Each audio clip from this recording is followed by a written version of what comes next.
आज की कहानी दो ऐसी लड़कियों की है जिन्हें क्लाइंबिंग का जुनून सवार होता है और मस्ती मजाक करते हुए वो 20,000 फीट ऊंचे एक टावर पर चढ़ जाती है। लेकिन ऊपर चढ़ने के बाद उनके साथ एक ऐसा हादसा हो जाता है जिससे वो उस टावर के ऊपर फंस जाती है और इस सुनसान जगह पर उनकी मदद करने के लिए कोई भी नहीं होता। इस सिचुएशन में वो दोनों लड़कियां जहाँ न ठीक से खड़े होने की जगह है न बैठने की, और वो भी जमीन से 20,000 फीट ऊपर बिना कुछ खाए पिए कैसे सरवाइव करती है, देखेंगे हम आज की इस कहानी में। तो कहानी की शुरुआत होती है बेकी और उसके हस्बैंड डैन और उनकी दोस्त शाइलो को दिखाते हुए। ये तीनों एक पहाड़ पर क्लाइंबिंग कर रहे थे और क्लाइंबिंग का ये एडवेंचर उनके लिए नया नहीं था, इसलिए तीनों काफी एक्साइटेड थे। अब ऊपर चढ़ते हुए डैन को चट्टान में एक छोटी सी केव नजर आती है और जब वो अपनी पकड़ मजबूत करने के लिए वहाँ हाथ डालता है तभी एक बर्ड की वजह से उसका बैलेंस बिगड़ जाता है और वो रस्सी के सहारे लटक जाता है। ये देखकर शाइलो और बेकी घबरा जाते हैं और उसे बचाने की कोशिश करते हैं, लेकिन अचानक रस्सी टूट जाती है और उनकी आंखों के सामने ही डैन यहाँ से गिरकर मारा जाता है। इस हादसे के बाद बेकी एकदम सदमे में चली जाती है। फिर यहाँ से हमें पूरे 1 साल बाद का सीन दिखाया जाता है जहाँ बेकी अभी भी उस सदमे से बाहर नहीं आ पाई थी। वो अकेलेपन और दर्द से झुंझ रही थी और शराब उसकी जिंदगी का हिस्सा बन चुकी थी। अपनी बेटी की ऐसी हालत देखकर उसके डैड जेम्स परेशान हो जाते हैं और उसे जिंदगी में आगे बढ़ने की सलाह देते हैं, लेकिन बेकी अपनी जिंदगी से इतनी निराश हो चुकी थी कि अब वो कुछ भी सुनना और समझना नहीं चाहती थी।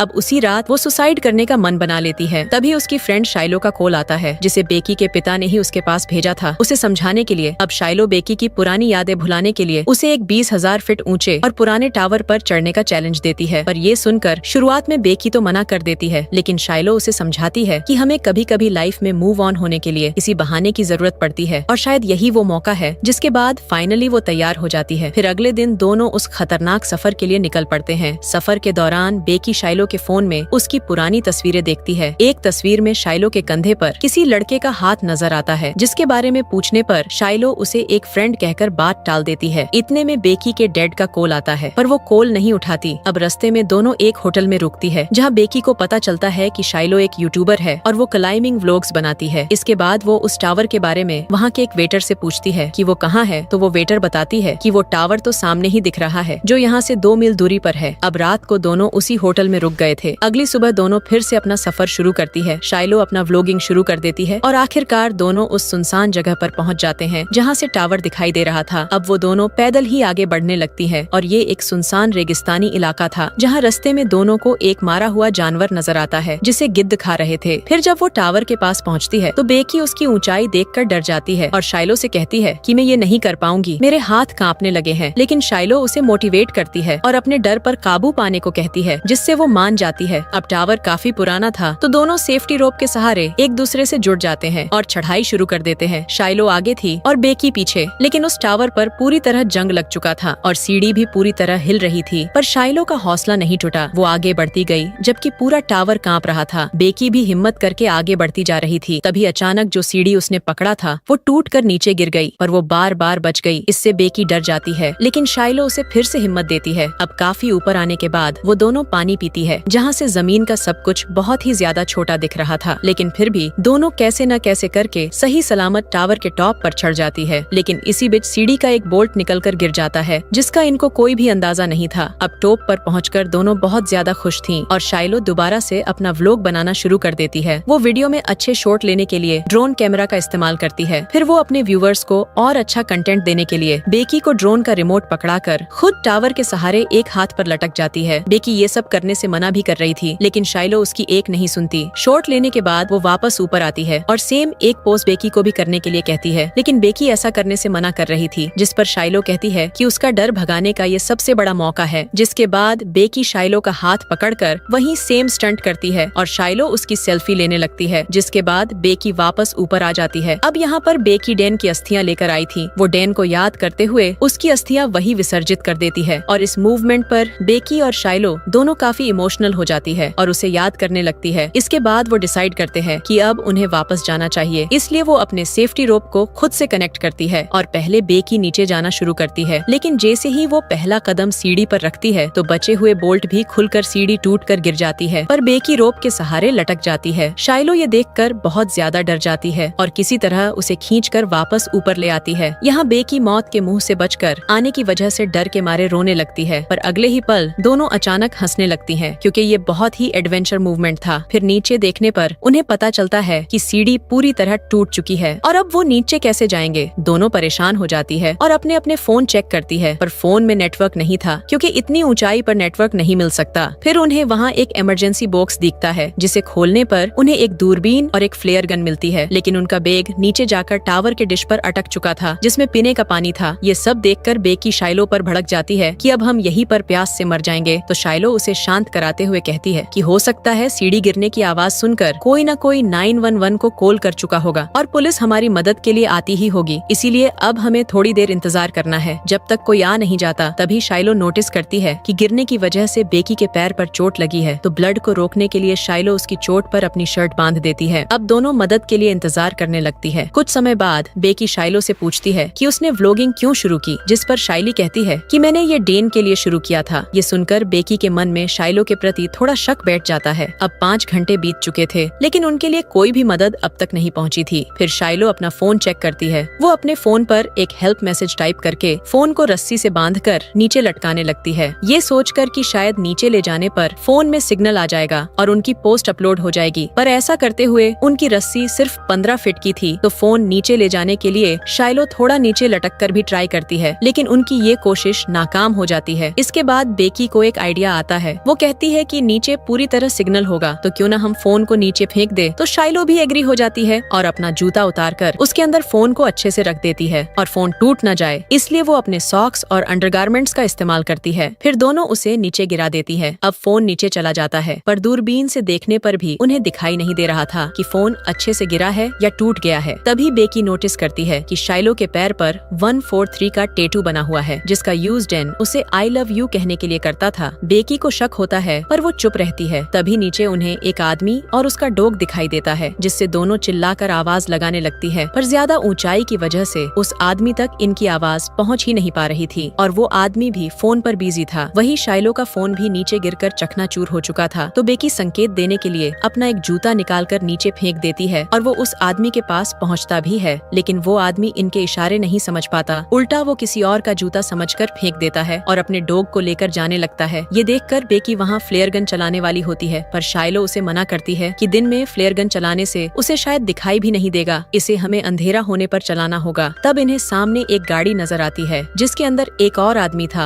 अब इनके पास एक लास्ट आइडिया बचा था कि रात होते ही वो फ्लेयर गन चलाएंगी, जिससे वो लोग उन्हें देख लेंगे। इसके बाद अंधेरा होते ही दोनों फ्लेयर गन चला देती है, जिससे वो दोनों आदमी उन्हें देख भी लेते हैं। अब यहाँ शाइलो नोटिस करती है कि वो दोनों आदमी इनकी कार के पास आ रहे हैं, जिससे वो काफी ज्यादा खुश हो जाती है कि अब उन्हें मदद मिल जाएगी। लेकिन वो दोनों इनकी गाड़ी के पास पहुंचकर उनकी ही गाड़ी चुराकर वहाँ से भाग जाते हैं। ये देखकर वो बहुत चिल्लाते हैं, पर यहाँ उनकी आवाज कौन सुनने वाला था। अब इनके पास एक आखिरी उम्मीद बची थी, वो भी नाकाम हो जाती है, जिससे इनका जीने का हौसला भी टूटते जा रहा था। अब अंधेरा होने की वजह से टावर की सिग्नल लाइट जलने लगती है। दोनों को बहुत नींद भी आ रही थी, लेकिन यहाँ सोने से नीचे गिरने का खतरा भी हो सकता है, इसीलिए वो सो भी नहीं सकती थी। अब दोनों बात करने लगते हैं, जिस बीच बेकी शाइलो के टैटू के बारे में पूछ ही लेती है। इसके बाद शाइलो उसे शर्मिंदगी से कहती है कि तुम्हारे हस्बैंड के साथ मेरा 4 महीने का अफेयर था और ये मेरे जिंदगी की बहुत बड़ी भूल थी। तुम्हें ये जानकर बहुत दुख होता, इसीलिए डैन के मरने के बाद भी मैंने तुम्हें कभी नहीं बताया। मैं उसे चाहने लगी थी क्योंकि वो सबसे अलग था, पर मुझे जल्द ही एहसास हो गया था कि मैं तुमसे ज्यादा उसे कभी भी प्यार नहीं कर सकती। ये सब जानने के बाद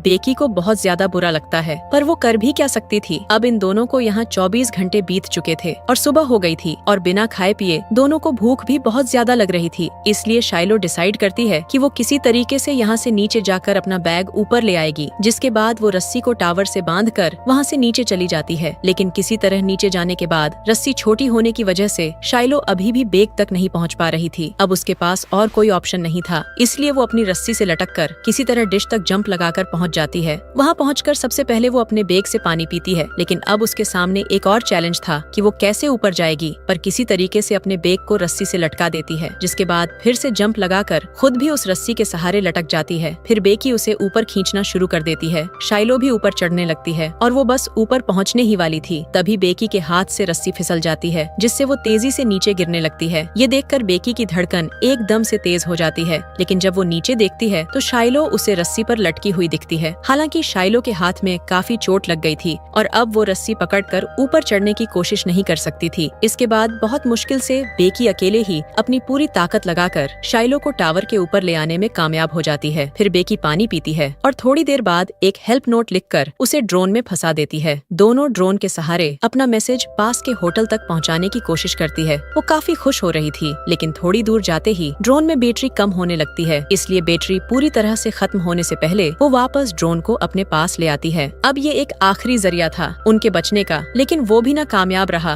बेकी रोने लगती है कि अब हमारा क्या होगा, शायद हम यहीं पर मर जाएंगे। लेकिन शाइलो उसे समझाती है कि ऐसा कुछ नहीं होगा, हम जरूर यहाँ से निकलेंगे। फिर अगली सुबह बेकी को एक आइडिया आता है कि वो टावर के ऊपर लगी लाइट से ड्रोन को चार्ज कर सकती है। इसके बाद बहुत हिम्मत करके बेकी टावर के पोल पर चढ़ जाती है और फिर उस लाइट को खोलकर ड्रोन चार्जर को प्लग में लगाती है। बैटरी चार्ज होने तक बेकी को ऊपर ही लटके हुए रहना होगा। अब काफी समय तक उस पोल को पकड़े रहने की वजह से बेकी के हाथ धीरे धीरे सुन पड़ने लगते हैं। और इससे भी बड़ी मुसीबत ये थी कि अब वहाँ पर एक गिद्ध आकर बार बार उस पर अटैक करने लगता है। इससे वो किसी तरह खुद को संभाल लेती है और थोड़ी देर बाद ड्रोन की बैटरी भी फुल चार्ज हो जाती है, जिससे वो नीचे आ जाती है। इसके बाद वो ड्रोन को उड़ाकर होटल तक पहुँचाने की कोशिश करती है। ड्रोन फुल चार्ज भी था और उनके अंदर एक उम्मीद भी जाग रही थी कि अब शायद उन्हें मदद मिल जाएगी। लेकिन जब वो ड्रोन होटल तक पहुँचने ही वाला था, तभी उसकी टक्कर एक ट्रक से हो जाती है और अब ड्रोन के टूटने की वजह से उन्हें ड्रोन के कैमरे से कुछ दिखाई भी नहीं दे रहा था। ये देखकर दोनों एकदम टूट जाती है, क्योंकि उनका ये आखिरी ऑप्शन भी अब खत्म हो चुका था। फिर आगे हम देखते हैं कि शाम होने को आई है और उनके बिल्कुल सामने एक तूफान नजर आ रहा था जो बहुत जल्द उनके ऊपर आने वाला है। बेकी को बहुत तेज नींद भी आ रही थी, लेकिन शाइलो उसे सोने से मना करती है, क्योंकि उसके सोते ही पैर के जख्म की वजह से गिद्ध आकर उस पर हमला करने लगेंगे। इसके बाद बेकी शाइलो से उसका दूसरा जूता भी मांगती है, ताकि इस बार वो अपना फोन डालकर नीचे फेंक सके। पर शाइलो कहती है कि मेरा जूता तुम्हें नहीं मिल सकता, क्योंकि वो नीचे डिश पर गिरा हुआ है। अब यहाँ हमें पता चलता है कि जब बेकी शाइलो को नीचे डिश से ऊपर खींच रही थी, तभी हाथ फिसलने की वजह से शाइलो डिश पर गिर गई थी और वहीं पर उसकी मौत हो गई। जिसके बाद से बेकी को हेलुसिनेशन होने लगे थे। वो सिर्फ बेक को ही ऊपर लाई थी और शाइलो को बस अपनी प्रेजेंस में इमेजिन कर रही थी। और उस समय से लेकर अब तक बेकी अकेले ही सरवाइव कर रही थी। बेकी बहुत रोती है, क्योंकि उसकी जिंदगी में उसकी एक दोस्त ही थी जो अब नहीं रही। अब रात में बेकी अपने डैड के लिए एक वीडियो मैसेज रिकॉर्ड करती है, जिसमें वो बताती है कि वो वापस घर आना चाहती है। वहीं दूसरी तरफ उसके फादर जेम्स भी उसके लिए बहुत परेशान थे कि उनकी बेटी कहाँ चली गई। फिर अगले दिन का समय देखते हैं। जब बेकी सोई हुई थी, तभी एक गिद्ध आकर उसके जख्म से मांस खाने लगता है, लेकिन उसे बहुत भूख लगी थी, इसलिए हिम्मत करके वो उस गिद्ध को किसी तरह पकड़ लेती है और उसे मारकर खाने लगती है। अब खाने के बाद उसमें थोड़ी ताकत आ जाती है, तो वो रस्सी के सहारे बहुत होशियारी से नीचे डिश पर उतर जाती है, जहाँ शाइलो की डेड बॉडी पड़ी हुई थी। इसके बाद वो अपने डैड को एक मैसेज सेंड करती है कि वो इस टावर पर फंसी हुई है। फिर अपने फोन को शाइलो के जूते में डाल देती है और ना चाहते हुए भी जूते समेत फोन को शाइलो की बॉडी में डाल देती है और फिर उसकी डेड बॉडी नीचे फेंक देती है। इसके बाद रात का समय देखते हैं, जहाँ बेकी के डैड को मैसेज मिलते ही उन्होंने कॉल करके पुलिस को उस लोकेशन पर भेज दिया था। फिर जैसे ही वो उस टावर तक पहुँचते हैं, तो देखते हैं कि पुलिस एक डेड बॉडी को कवर कर रही है। तभी बेकी अपने डैड को पुकारती हुई उनके पास आती है, जिसे पुलिस ने रेस्क्यू कर लिया था। वो अपने डैड के गले लगकर बहुत रोती है और कहती है कि आप हमेशा मेरे लिए सही थे, और अपनी बेटी को जिंदा देखकर उसके डैड भी बहुत खुश होते हैं। और इसी के साथ इस कहानी का यहीं पर अंत हो जाता है। हमारी वीडियो देखने के लिए बहुत बहुत धन्यवाद। अगर आप ऐसी ही वीडियोस के दीवाने हैं, तो प्लीज मेरे चैनल को जरूर सब्सक्राइब करें। मिलते हैं अगली वीडियो में, तब तक के लिए नमस्कार।